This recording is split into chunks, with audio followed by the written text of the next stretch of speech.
had the great opportunity of living in Europe as I was growing up.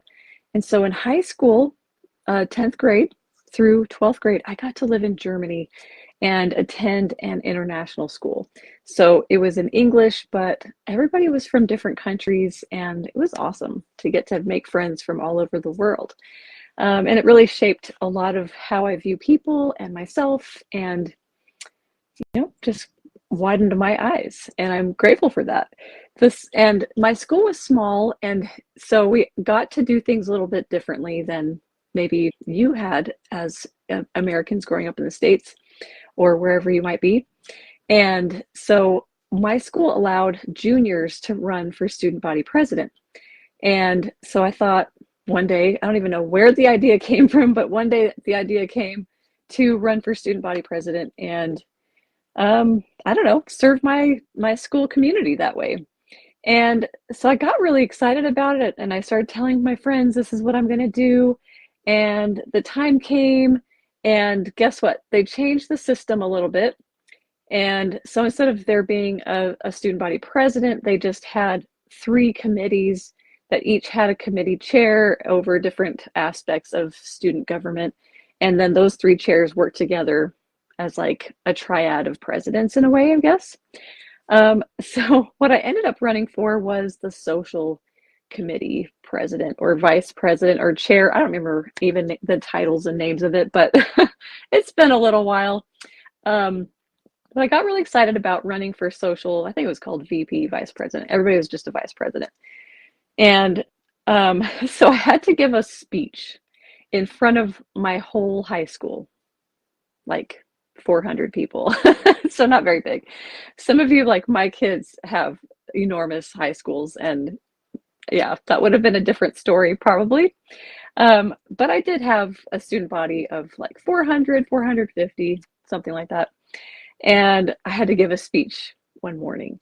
And this is back in the 90s when we wore vests a lot, and I had misbuttoned my vest, so I missed a hole, and it was all like crumbled up at the bottom, but I didn't even notice that I had misbuttoned my sweater, a sweater vest.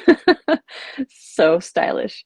And that's just an indicator of how nervous I ended up being. I was so nervous to get up in front of everybody and give a little speech to try to get them to vote for me. And I was a junior running against a senior, a guy who was very popular, I thought. And then it was just little me. So I was really nervous about it, right? And even couldn't dress myself properly. And I was shaking and trembling, and all the signs of intimidation, fear, um, just being so nervous, experiencing some anxiety even. So when I finished my speech, I sat down and I was just like shaking. I was just like, oh, all that adrenaline is still buzzing in my body. And I think I did fairly well because I ended up winning the race and I got elected. And so it was a lot of fun. And so I learned a lot of great things from that experience, learning how to plan meetings and run meetings and type up an agenda and put on events and all that fun stuff. But I look back to that and I think, wow, what was I thinking that created that kind of a response in my body? So now, as a life coach, my name is Michelle Cox. I think a lot about how our thinking impacts how we feel. And this has just been proved to me over and over and over, especially as I work with clients and as I work with myself, trying to help myself feel a different way if I don't like how I'm feeling right now. That abundance of stress and anxiety and fear doesn't feel good. And it doesn't help me to move forward with confidence. And I tend to be more clumsy, like buttoning my vest wrong. Choosing a vest in the first place, right? um, but it does impact how our body functions, how our thinking can play out, if it's going to be smooth or if it's going to be cluttered and jumpy and jittery, and we just can't really think straight. So how we feel has a huge impact on our results in our life. And as a life coach, we look a lot at our result. What is the result that is coming about from the thinking that we have, the emotions we're experiencing, and how that's fueling our behavior, what's going to happen? So when we think about this, I want to give this example today because I know a lot of you probably have to give presentations at work. If you ever have to do that, present to your team, give a report, give an update, or try to promote an idea that you have and you want to contribute to your team. You want to help this business or this program to move forward and be successful and to be effective and efficient. So you might have a lot of ideas about that, but how you present it matters, right? And how it's received makes all the difference. And so we can put a lot of pressure on ourselves to perform well when we have to give a presentation, when we have to maybe advocate for ourselves or for our team, for a coworker, for a project or an idea. Maybe someone's trying to pull the plug on a project that you feel very strongly about. So how you communicate is vital, and how you can present yourself and the information that you want to convey, it matters so much. And so at the heart of that is, what are you thinking and believing, and how is that affecting and changing how you feel in your body? What emotion is it evoking? And that's going to then determine how you show up in your presentation and how well you give your talk, how well you promote an idea or advocate for your project. So if you are in a job, in a situation where you do have to do presentations, you have to give talks, you have to prepare reports and give them in front of a group, this live today, this episode is for you. Because I know how we can feel very anxious and jittery, and how this is all part of this entire amazing system that we have in our bodies. And there's great news for you. If you don't like presenting, if you tend to feel really self-conscious and insecure in front of a whole room full of eyeballs staring at you, you don't have to stay that way. You don't have to stay nervous. You don't have to stay afraid. You don't have to stay dreading giving presentations. You can actually feel really excited and confident. You can change how you think in order to change how you feel, and then therefore you do a better job. You don't have to button your clothes wrong like I did. That story I shared. So I'm going to share this in the context of this cognitive behavioral model that I've developed called the thought cycle diagram. You can find it in my book called Making Sense of Your Internal Experience, which can be found on Amazon, and walks you through this process I'm going to show you today, and with a lot more information, more resources in how to calm your body and calm your thinking and get yourself collected and calm and able to do the best that you want to do in anything in your life. Today, I'm just talking about presentations, talks, reports, that kind of aspect of our professional life that might be the worst part about it for you. Some people hate getting up in front of a group. We're going to find out why you hate it and how you can change it, how you can shift into a new version of yourself that doesn't mind it and maybe even looks forward to it. Okay, so I'm going to share with you this model and using this context of presentations, reports, advocating for a project or something that you're doing professionally. So here I have this diagram, and up at the top here in the cloud, we always want to put a circumstance and keep it very neutral. Don't put any sort of adjectives that might skew how this whole process works, because really what it comes down to is every circumstance in our lives is neutral. It has no real substantive meaning until we give it meaning, until we have decided this circumstance means this, therefore this is what I'm thinking about it, this is what I'm feeling about it, this is how I'm reacting to it. So you can really think about anything any way that you want. So if you're tired of feeling a certain way about something, look at what your thoughts are. Really explore it. What are you saying to yourself? What's that internal dialogue? And how is that directly impacting and influencing how you feel? Because that feeling is very instinctive. If we feel uncomfortable, we automatically tend to think this is a dangerous situation. This is a threat to my well-being. Getting up in front of a group to give a presentation is not a threat. It's just your body in front of other people's bodies, and we're just trying to figure something out. We're trying to share some information. That's all it is. You're just speaking, and maybe you have a PowerPoint and you have handouts. I don't know what you use in your presentation, but any of that can just be neutral. It means nothing until you give it meaning. And so that's the great power of life coaching and helping you to shift how you feel by how you think. And then you change totally your result and your experience and make it better and make yourself feel better in the meantime, which is how we'd probably rather live our lives, right? So I'm going to put up here presentation. So we can dissect this a little bit. Presentations. We have to give presentations for our jobs a lot of times. If you're a teacher, every day, every minute, it's one long presentation. Some of you might work in more of a corporate setting and you have to give reports and you have to stand up. Maybe, I don't know. So if you work for a nonprofit, you might have to, report back to your supervisors and higher ups. How are things going? You got to talk about it. I love going to meetings and community coalition type things, and I hear from different organizations. I learn so much about what they're doing, and so how well that's communicated helps me to feel sold, and I want to buy into this idea that this organization is doing great things and I want to support it. So how we present ourselves can make a huge difference. It can mean the difference of getting a raise or not. It can mean the difference of, whether your idea gets taken and implemented into the business, into the corporation, whatever it might be, or not, right? So this is the difference.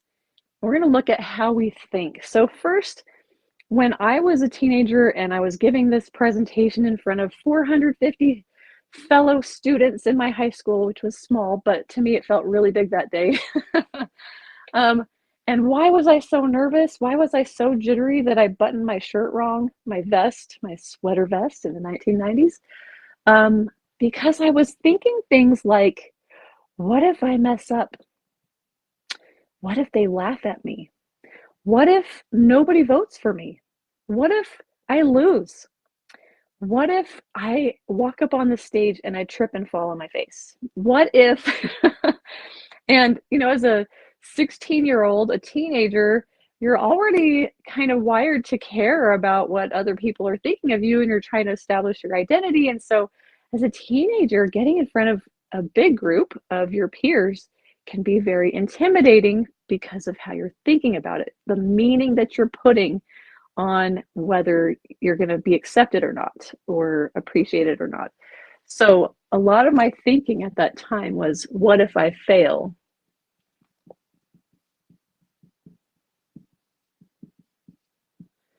What if they don't like what I have to say?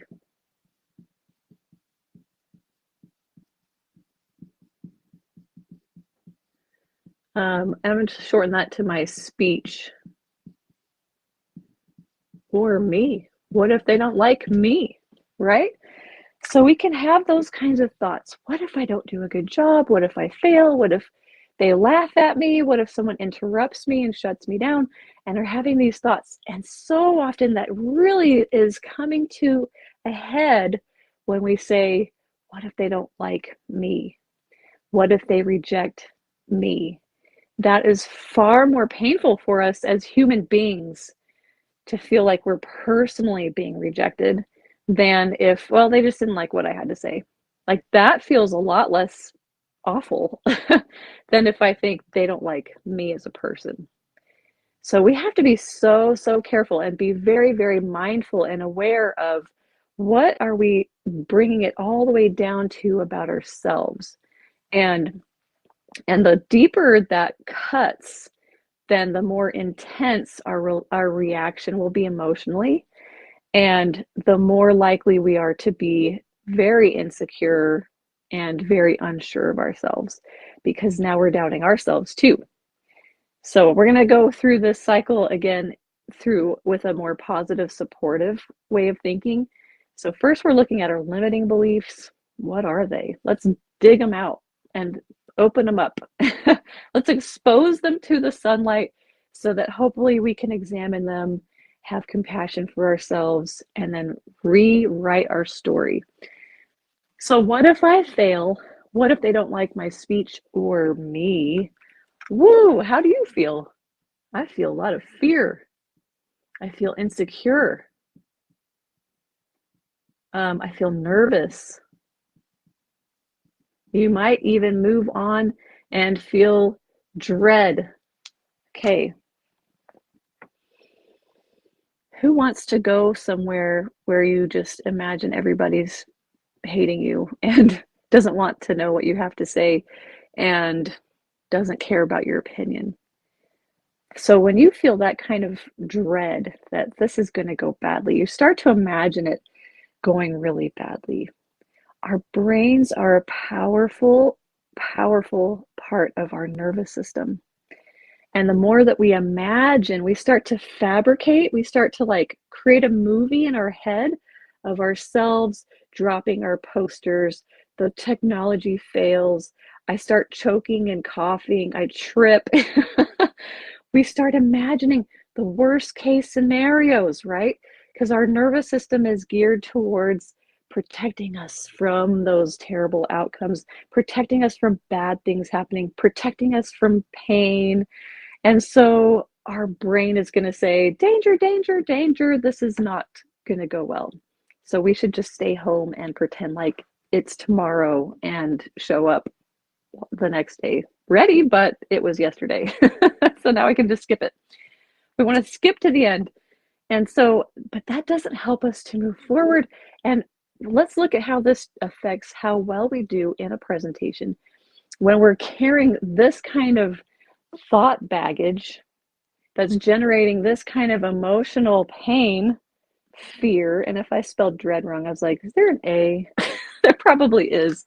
I think it looks better with one. My spelling goes out the window when I'm talking and writing and trying to think at the same time.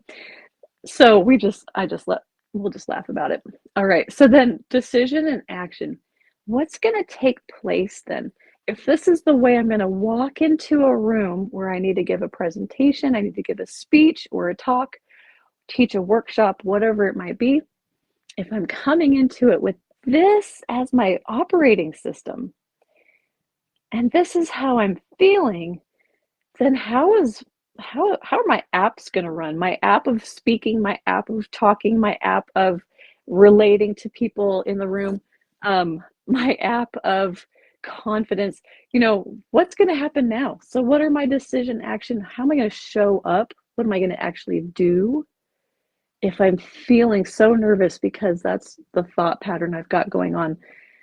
So I might speak quieter.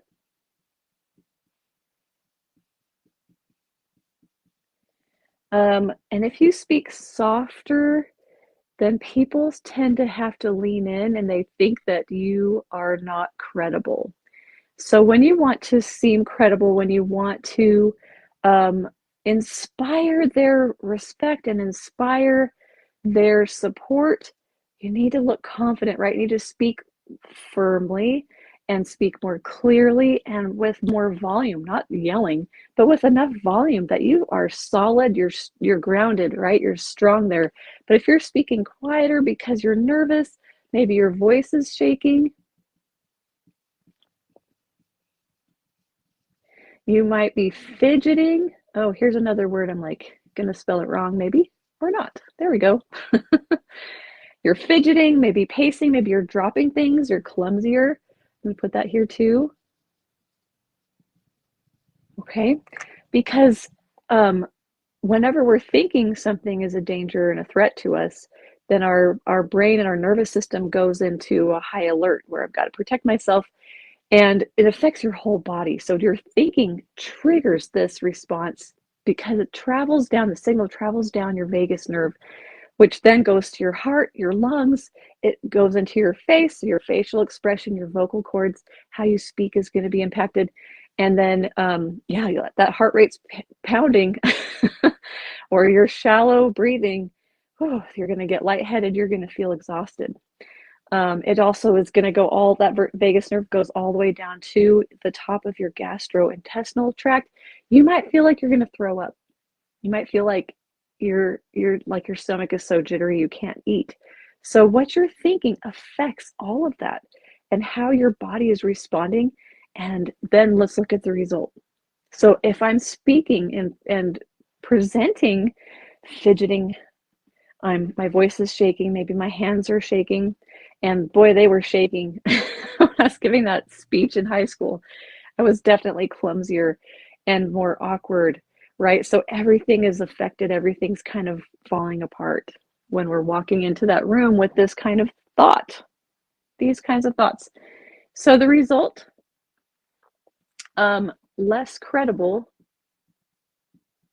People are less likely to believe you and feel confident in you when you don't feel confident in yourself, and it's showing up all over your face and in the way your body is presenting, right? You'll probably continue to hate giving presentations because it's a terrible experience. You don't feel good in your body. Here we go, presentations. And so when the next one comes around, you're thinking the same things. What if I fail? Last time I didn't do a very good job. I'm going to fail again. And it's going to just be like this. I'm a terrible public speaker. I'm a terrible presenter. Then you start to, put these labels on yourself. I'm a terrible presenter. I'm not good at this. And you believe that. And so then you show up like this. And you feel this way because you start to label yourself. And your brain is always going to be looking for evidence that whatever you're saying is true.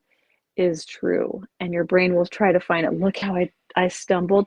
Look how I forgot my notes. I dropped them and they got all mixed up. Or, I left important things at home or in my car because I was so nervous. My brain just couldn't, stay in it and stay focused.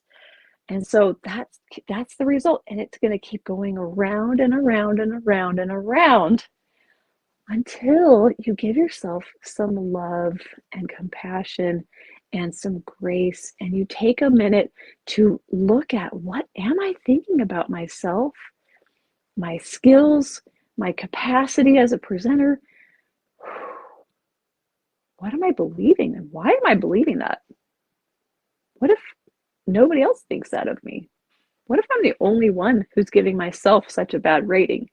What if other people still think I'm doing a good job? And they want to hear what I have to say.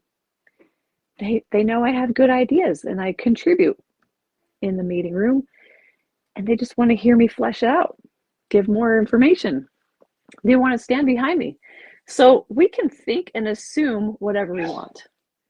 We can think and assume whatever we want. We have a green light, golden ticket. We get to decide, how do we want to feel?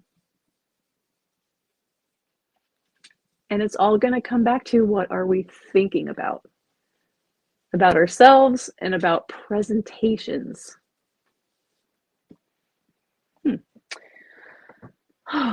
So since then, when I was 16, that was now 31 years ago, I've given many talks, many presentations, spoken in front of many groups of different sizes. I now am at a place where I just love presenting. I love talking. I love sharing. I love trying to interact with the audience. I love trying to make somebody smile or laugh. I love it. I don't button my shirt wrong. Well, I learned how to dress so that I won't necessarily have a problem, right? So there's a lot of little tricks you can get as a presenter. But the number one thing is to change how you're thinking and believing about yourself and about the circumstance of presentations. You can believe anything you want. You can program your brain to believe anything that you want. So how are we going to need to think in order to have a different experience? Well, let's start here. What is the result you would rather have? This is what I love to do with my clients. I love to work with adults and teens and kids. I work with from like 6 years old to 70. That's been my oldest client. And everybody's kind of the same. We have limiting beliefs that we're holding on to, and it changes how we feel. We feel down, we feel discouraged, we feel hopeless, helpless, scared, anxious. Whew. Okay, take a deep breath. Turn off that threat response. Just that slow, deep breathing, relaxing your muscles.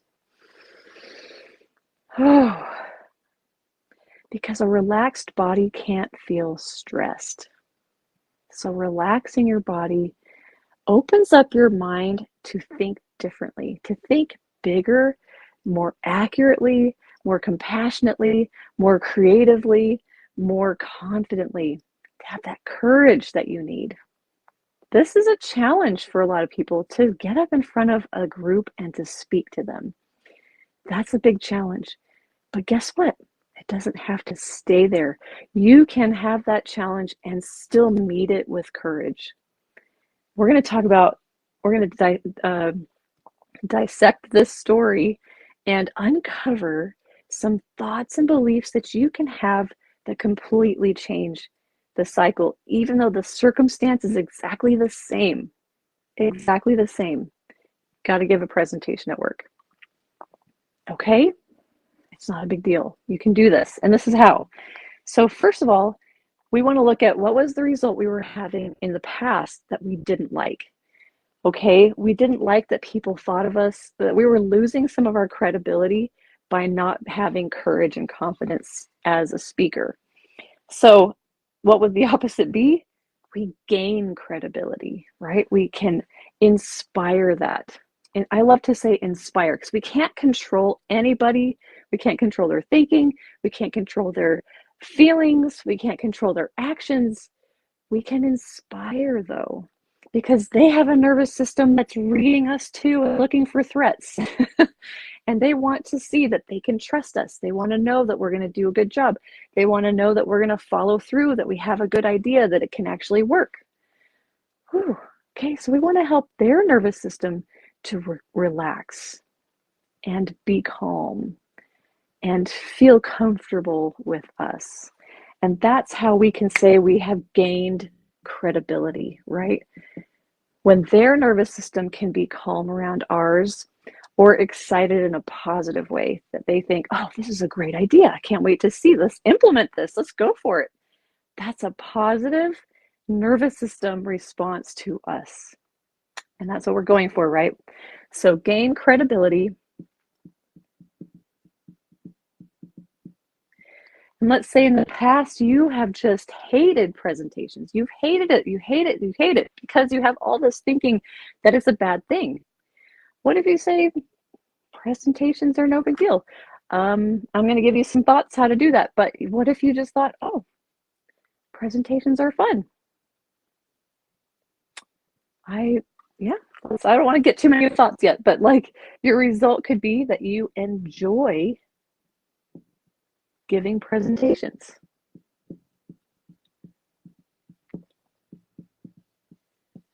So if you have been at like a zero love and total fear and terror of presentations, we're not going to be able to jump you all the way to a 10 of like, I love them, sign me up for every single one. We're not going to do that in a jump, in one step, but you might need to incrementally improve how you feel about it and incrementally change your thinking and incrementally work towards that. It might take some time. You might first need to say, I can tolerate them. I can tolerate presentations. Yeah. It's 20 minutes, 30 minutes, whatever it might be. I can tolerate that. Okay. And then you might move on and say, yeah, I look forward to it. I look forward to sharing this. And then you can move a little bit further, until you're like, boy, I love this. I love getting in front of people. I love trying to get a little smile or a laugh. I love to be a little goofy and funny. I really enjoy presentations. So that might be, a few steps ahead to get to this point, but you can use the cycle over and over and over to slowly work your way towards where you ultimately want to get. And you might not believe it's possible to think that, because for so long you've hated giving presentations, you've hated having to get up in front of people. and you've been labeling yourself as I'm not a good speaker and I hate doing this. So your brain is like, oh, danger. And so it might seem impossible that you could ever enjoy it. But guess what? Again, it's your thinking that creates how you feel about something, even presentations. So you can get to this point. How are we going to do that? So if we're going to come out of a presentation feeling like, yeah, I've gained some credibility and I actually kind of enjoyed that. And maybe I'm going to like the next time too. So how would you be presenting? What is your action, your decision making? I think you're going to make sure that you're well prepared.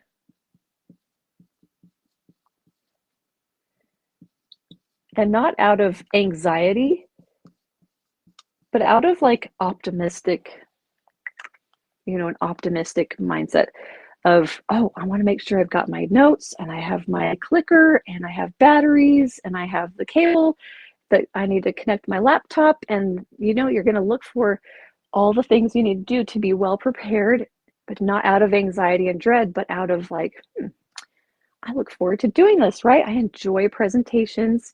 So I'm going to be prepared because I feel better about my presentation when I am prepared, when I haven't forgotten something at home. I've been in cases like that before, and it's not a very fun one. So you want to make sure you're well prepared. But then also how you speak, right? You're going to speak louder, clearer, with more confidence. You're going to have poise. You're not going to be fidgeting.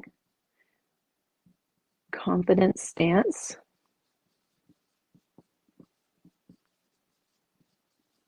Okay, so for me to be able to act this way, to present myself this way, and I mean, think about like being an actor on the stage.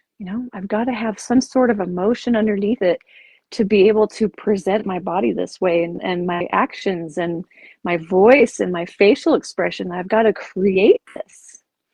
So I've got to have some sort of emotion that can make this authentic and genuine. So if I'm going to authentically be prepared and have poise and confidence, then what are the emotions that can help to fuel that behavior? Okay, so if you're thinking of some, say them out loud right now. I might hear you. But you're going to need to feel some measure of confidence, right? You could feel jittery before a presentation, but you can help yourself with how you think. We're going to get to that, to still feel like you're in control, even if you do feel jittery, and that's totally natural to be jittery. I remember watching a reel, I can't remember now who it was, some really big name speaker who said she gets really nervous before she does these packed stadiums, tens of thousands of people come to see her. I think it was Eileen Wilder.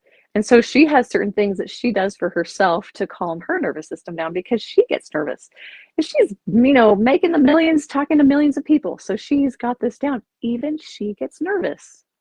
That's not a sign of weakness or that this thing up here is a bad thing. It just means that you care. You care about how well you perform. You care about how well you present your ideas to the group. You care about it. It doesn't mean that you're bad at something, that you shouldn't do it. It just means you care. So you're going to get a little nervous, and that's okay. Because in the end, you're going to hold on to some other thoughts that will create the confidence that helps you to move forward and to be this kind of speaker and presenter.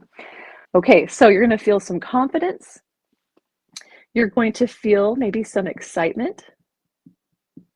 Excitement and nervousness, anxiety, they kind of feel the same in our bodies.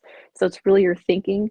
And if you notice, oh, I'm feeling anxious, then you start to think thoughts that help it turn into excitement instead of anxiety. We'll talk about that. So confidence, excitement. Okay, here it is. I'm confident about this. But if I'm going to feel confident, what do I need to think? What do I need to think about presentations and about myself so that I can feel confident when it's time to give that presentation? So before I was thinking things like, what if I fail? What if they laugh at me? What if they reject me? That kind of thing. So yeah, that kind of thinking is definitely going to create some fear. So we just trick our brain to believe anything, right? We get to do that. We get full license for whatever we want to think. We can think something like, I have something important to say. If we don't believe in what we have to say, if we don't believe in it, if we don't believe in what we're going to tell them, we're really going to come out flat and dry, and there's no life in it. But if you have something important to say and you really believe in it, you're naturally going to stand up and project and be that confident person. I have something important to share. And what if we have been really worried about what other people think, and maybe sometimes we've gotten some harsh feedback? We can still decide, guess what? They want to hear what I have to say. Otherwise, they wouldn't be there in that room, right? They want to hear what I have to say, and I have something important to share. They want to hear. I can just tell myself and start believing that. They want to hear it.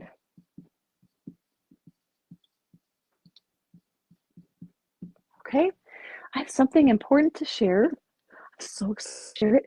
This is so important. It's going to make great things for our company, for our team, for our product, for a way of life. We're going to benefit people's lives. We're going to make the world a better place. Whew, you start thinking that way, you can't wait to get on stage. And you're ready to speak from your heart. You're ready to be really authentic. I have something important to share. They want to hear it. I am a great presenter.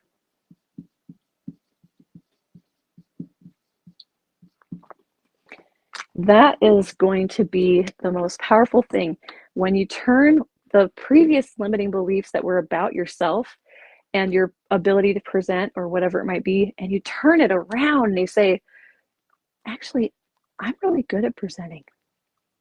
Actually, I'm a great presenter. I love to connect with people.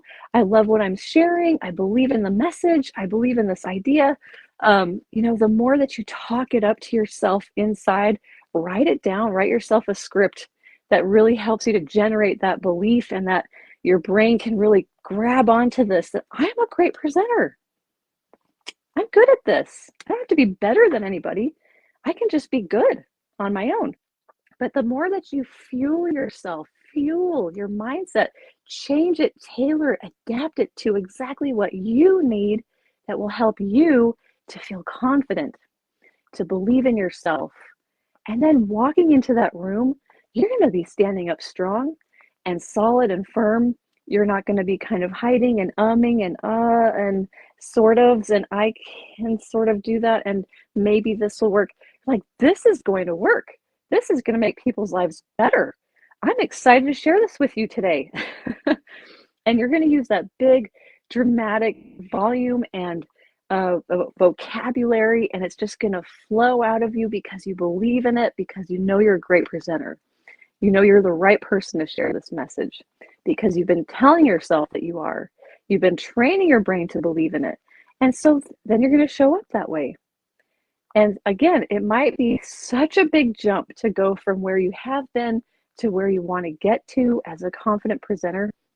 So give yourself little increments. Give yourself little frog hops, little frog leaps from one level to another level. And don't go from I'm terrible to I'm the best there ever was. That's just not going to be as easy and authentic. It might take you some shifting, but give yourself that time. Write out the script. Describe yourself as a presenter. Give yourself all the love and praise and accolade that you can. Your brain will internalize that. If you've been depending on how long it's been that you've been saying, I'm a terrible presenter, I hate presentations, I'm no good at this, it's going to take time to rewrite that story. You've created a really strong neural pathway of this limiting belief that I'm not a good presenter, I'm terrible, and it's a horrible experience every time I want to throw up. So give yourself time. If you know you have a presentation in a month, every day give yourself a loving pep talk when you start to think about your presentation. and you feel that nervous system response is going into fight, flight, freeze, one of those or a mix, that's when you can calm your body down. Do some meditation, go for a walk, eat some healthy food, drink cold water, do something good to love yourself, affirmations. Do it all, visualization of you getting in the room, standing up, and you're calm and you're confident. Do that deep breathing every time you think about it. It helps you to prepare for the real deal and to be so much more confident and ready. You can do anything. You can give a stellar presentation. You can. And it just takes practice and preparation and tailoring your mindset into a supporting system, a supporting operating system so that all the apps run off of it more smoothly. Your speaking, your vocal tone, your eye contact, all those apps are going to run better when your operating system says, I'm a great speaker. I enjoy this. I like connecting with people. I feel appreciated. And no matter what they think, I have confidence and love for myself. If they decide in the end not to go with my idea that I presented, okay, we'll try again. Maybe there's a better way to do this, to, create this solution. Maybe there's a better way to do it. We'll figure it out because I'm good at this and I believe in myself and I believe in my team. We're going to work through it. We're going to figure it out. So that's what I want to share today. This is so fun. I love going through this model. In demos on here, you can find more demonstration examples on my YouTube channel. And also don't forget, I'll put a link in the comments, but my workbook is available for you on Amazon. It helps you to learn how to work through this, no matter what your circumstance is that is bringing you down, bringing pain into your life, making things hard, making everything feel like drudgery. You can put it into the model. You can start to understand, what are your thoughts about this right now? And what are they creating? Those emotions are coming from your thinking, not from anybody else, not from the circumstance. It's coming from your thoughts. And that's how then you're showing up in the world, and then you're having a result that maybe you're not enjoying. You can change that. You can work towards, and I'd said, like, again, might be little hops to get closer to it. It might be a big leap, and you can just totally flip a switch and completely change how you feel just by working through it and discovering what are those supporting beliefs that you need. What is that new operating system that you need to adopt so that you can change the whole story, rewrite your story. It brings peace into your life when you feel like you have that power to actually change your experience. And you do have that power. It's a tool, it's a process, it's a skill set. So give yourself time. It's like learning a new language. If I needed to learn Japanese or Russian or something, it would take me a long time and I'd have to work at it really hard in consistent small pieces, right? If I want to learn Spanish, my mom is Peruvian. I've heard Spanish a lot. If I actually sat down and wanted to become fluent, it really wouldn't take too long because I'm kind of close to that already. Not close, but I'm on that path. I've already been exposed to Spanish. So think about like the presenting skill set that you have. Maybe it feels really far away, maybe very foreign. You can still learn it. You might need to take it down into smaller pieces. What do you want to work on first?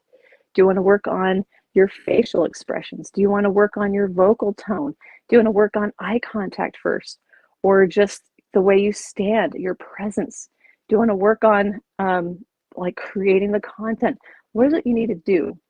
Work on one thing at a time and feel and keep working on that and get yourself into a place of feeling confident that you believe in yourself, that you are able to improve. You're able to learn from every experience. Every time you speak, every presentation is giving you experience that you can then learn from and get better at it and better at it and better at it. But you have to come at it with love for yourself and with patience, not self-loathing and self-beatings, self-beatings ups verbally. Don't beat yourself up when you make a mistake. Don't beat yourself up if a presentation just really kind of falls flat. Take a moment to really think, okay, well, what didn't go well? Okay, I didn't have enough good examples. I didn't have enough, maybe a handout would have been helpful, or Maybe my graphics in my slides could have been a little more exploratory, explanatory, whatever. You're going to figure it out. But when you're patient with yourself, when you're giving yourself time to learn and grow, we don't have to be perfect right now, today. We just don't. And you're giving yourself time to learn and time to grow and giving yourself, this is a process of learning skills. It's going to take some time, and that's okay. My presentations a year from now are going to be way better than they were today. And I can see how much I've grown from a year ago, 2, 3, 5 years, 20, how long ago was that high school thing? 31 years ago. That first big talk in front of a group. It was a long time. Yeah, 30 years ago, something like that. Anyhow, but I just want you to know that you have the tools. They're inside of you. Rewrite your script, give yourself a new operating system, and all the apps are going to run better. And it's a skill you're going to develop over time. So trust yourself, give yourself some grace. So thank you for joining me, and I hope you join me again next week on Let's Talk.